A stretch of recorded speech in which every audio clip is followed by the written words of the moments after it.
नेपालमा सशस्त्र युद्ध सकियो, तर के द्वन्द्व सकियो? शान्ति आइसक्यो? नेपालमा सशस्त्र द्वन्द्व सकिएको लगभग 2 दशक भयो। बन्दुकहरू शान्त छन्, संविधान छ, चुनाव पनि हुन्छ, तर एउटा प्रश्न छ।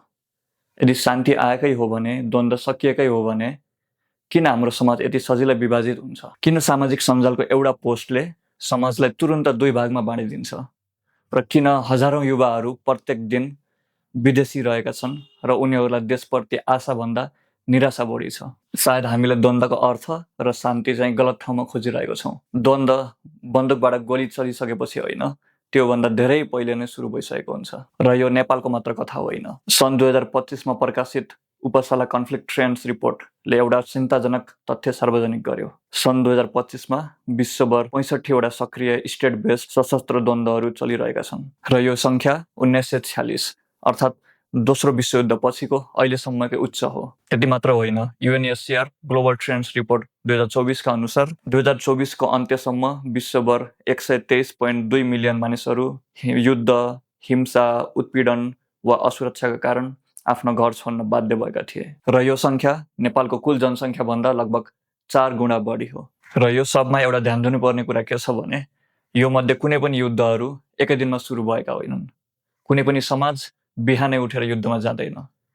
युद्ध सुरु हुनु अघि, हिंसात्मक हुनु अघि वर्षौंसम्म त्यहाँ भित्रभित्रै सानसाना कुराहरू उब्जिरहेका हुन्छन्। इतिहासले बारम्बार देखाएको एउटा कुरा के हो भने द्वन्द्वको पहिलो संकेत हिंसा होइन, अविश्वास हो। जब मानिसहरूले महसुस गर्न थाल्छन् कि उनीहरूको कुरा कसैले सुनिरहेको छैन, देशको सिस्टमले काम गर्दैन र हामी र उनी मतलब वी भर्सेस देमको खाडल चाहिँ बढ्दै जान्छ र यो दूरी, यो खाडल जातीय, धार्मिक, सांस्कृतिक, क्षेत्रीय वा पुस्ता बीचको पनि हुन सक्छ।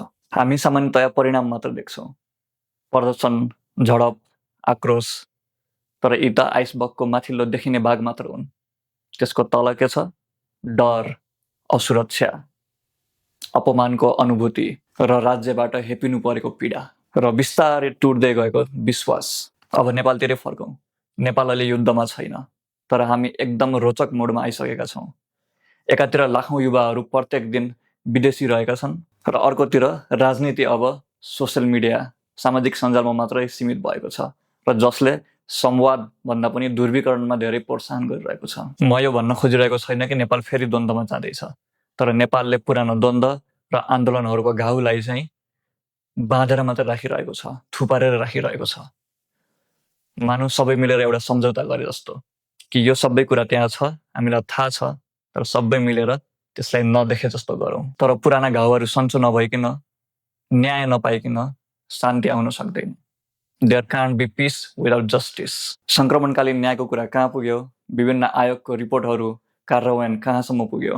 सबै फर्मालिटी जस्तो त्यो पनि अपुरो। सही प्रश्न र समाधान हिंसा बढिसकेपछि त्यसलाई कसरी रोक्ने भन्ने होइन, बरु पहिल्यै समाजमा बढ्दै गएको आक्रोश, निराशा, अविश्वास यो सबै कुराहरूलाई बेलैमा कसरी पहिचान गर्ने र समुदायलाई, जनतालाई राज्य छ, हाम्रो लागि छ भन्ने कसरी महसुस गराउने र उनीहरूलाई न्यायको, शान्तिको, समानता र समताको महसुस कसरी गराउने त्यसमा लाग्नु पर्दछ। किनभने द्वन्द्व अध्ययनले मलाई सिकाएको एउटा कुरा छ, मानिसहरू हिंसात्मक बन्नु अघि उनीहरू निराश बन्छन्। निराश बन्नु अघि उनीहरू बोल्न र सुन्न छोड्छन् र त्योभन्दा पहिला उनीहरूलाई सिस्टमले सुन्न छोड्छ र उनीहरूको आवाजलाई दबाउन थाल्छ र द्वन्द्वको सुरुवात त्यहीबाट हुन्छ, गोली चलेको दिनबाट होइन, समुदायले एकअर्कालाई बुझ्न र सुन्न छोडेको दिनबाट। नमस्कार, नवीन।